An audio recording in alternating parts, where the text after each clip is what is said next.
When digitizing an irrigated pivot field, do not ever attempt to do it freehand with the Digitizer tool. Instead, Summit's Center Pivot tool makes collecting pivot boundaries extremely easy. Once you are zoomed into the pivot field, start to work from the inside of the image to the outside, meaning first, start with digitizing the center pivot, then digitize the dryland corners. To begin, click on the Center Pivot tool. We will start with a user-defined circle.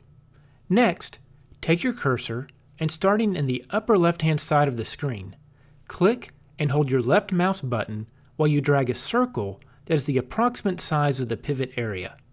To further adjust and align the boundary, continue to hold down the left mouse button while pressing the Control button on your keyboard.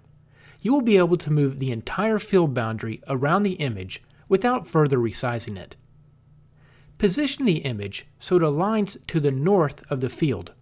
Then make further size adjustments by releasing the Control key while still holding down the left mouse button, which will now allow you to make further adjustments on the size.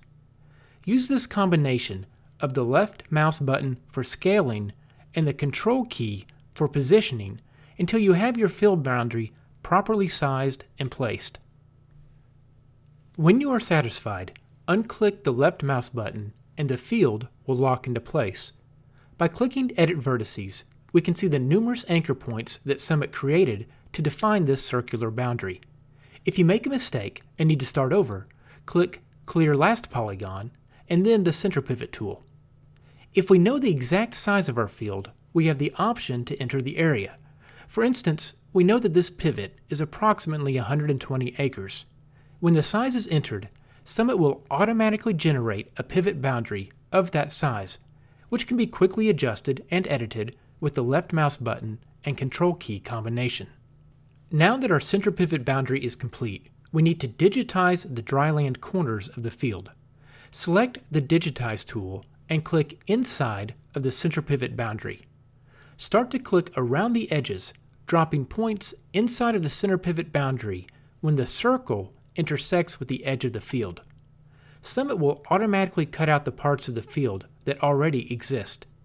As you come to the end, go back inside the boundary and double-click the mouse button. You can now see your corner zones around the field. If you click on a single area, the anchors are displayed for just that section. Or you can hold down the Shift key and click on each area to see the cumulative dryland acres. If we had not intersected the center pivot boundaries as we traced the corners, Summit would have created a segment that treated all four corners as one contiguous area. When we are done, we can hit the Next button and assign the center pivot field, along with its dryland corners, to the grower-farm field relationship.